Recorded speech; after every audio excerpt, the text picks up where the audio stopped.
Magandang araw mga kaibigan.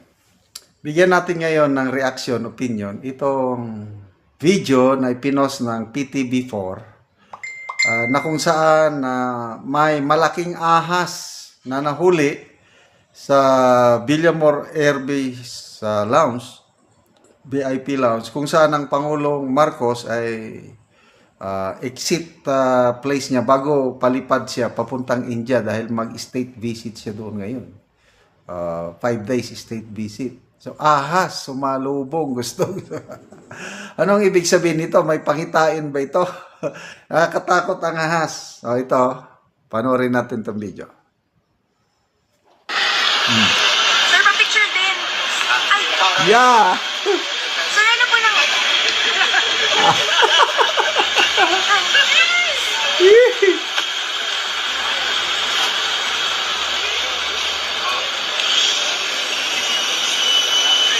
Magaling.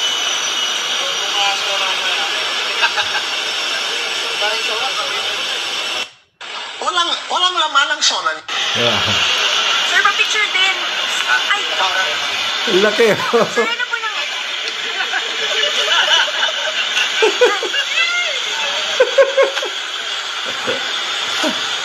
Sabi. Magaling.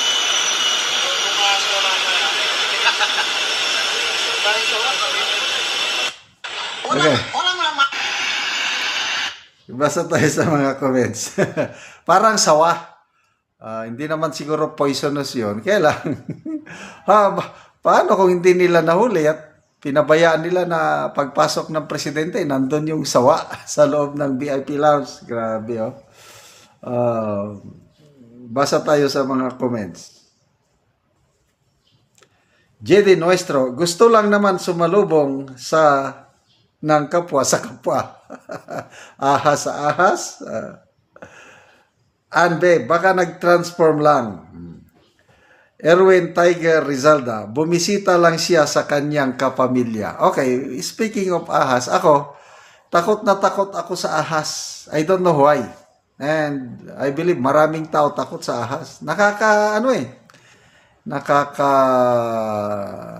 Tindig balahibo pag makita mong gumagalaw na gano'n. Plus the fact na may ahas na nakakamatay. Venomous.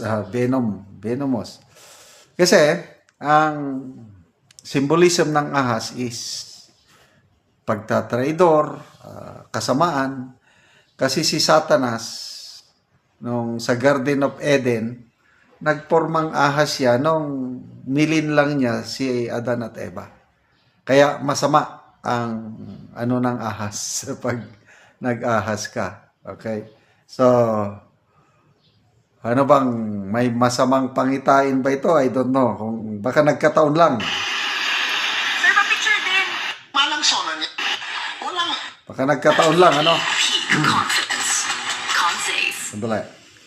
Magnetic appeal. Strong immunity. Okay, so, ngayon, palipad na po ang Pangulo. I don't know what time siya lilipad. August 4, 5, 6, 7, and 8.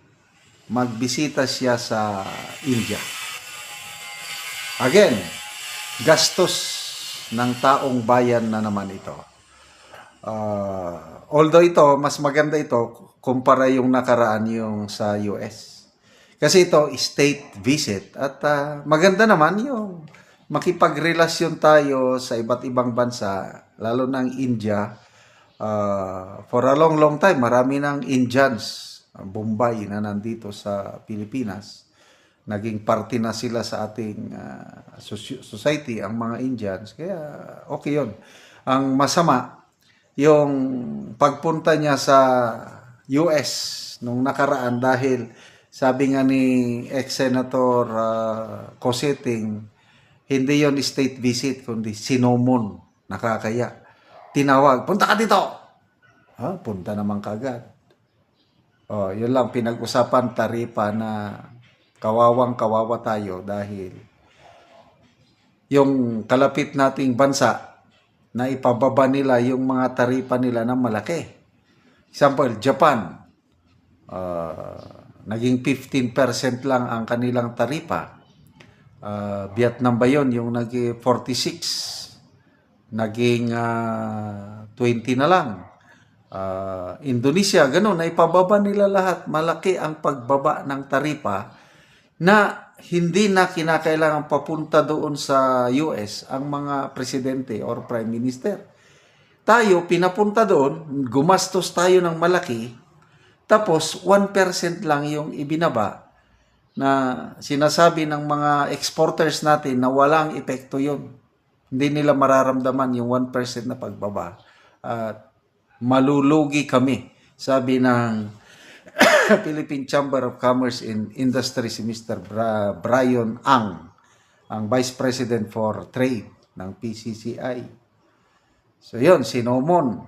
Kaya, tapos zero tariff, ang walang buwis ang mga American products pagpunta dito na sabi ni Senator Lacson, worst of an insult. Sabi pa ng Pangulo, ano man daw yun? Significant accomplishment daw yun. Pabayan na. Ito naman, India. Anong mapapala natin? Well, it's okay. 75th year anniversary kasi natin yung relasyon natin sa India. Kaya lang, problema dyan, yung gastos. O makikipag-meet na naman siya sa mga businessmen sa New Delhi at saka Bangalore. Pag uwi, yan, may ipasikat na naman na pledges. Katulad sa US, 21 billion US dollars pledges. Sa lahat ng mga pagbisita niya, automatic may pledges, may pledges. Ang tanong, magkano ang actual na na-invest sa ating bansa? Hindi nila masagot-sagot. Kasi, sino ba naman ang mga negosyanteng foreigner na mag-invest sa Pilipinas kung ganito, talamak ang corruption, talamak ang baha, mataas ang singil ng kuryente, napakabagal ang internet, ang daming mga rekititos bago ka makakuha ng permit. So, wala. Napag-iwanan na tayo dito sa ASEAN. Halos isa tayo sa pinakamababa ang foreign direct investment dahil hindi nila maayos-ayos ang kalagayan ng ating bansa. So, good luck sa ating Pangulo sa iyang pagbiyahe. Kung gaano kadami yung kanyang entourage, hindi natin alam. Basta, pera natin ang ginagastos sa mga biyahe ganito na parang nalulugi tayo dahil yung return of investment, wala tayong nararamdaman. Okay, salamat mga kaibigan sa inyong pagsubaybay sa ating channel. Nakakatulong kayo ng maigi sa tribong Talandig ng Bukidnon dahil ang income natin sa channel na ito is pantulong sa tribo. Namimigay tayo ngayon ng livelihood assistance, nagpapatanim ng saging lakatan at Arabica coffee. Panoorin nyo ang video na ito. Ako sa kapihan ni Angkol o ako isang bistahon. Mayong buntag da, Kol. Mayong buntag.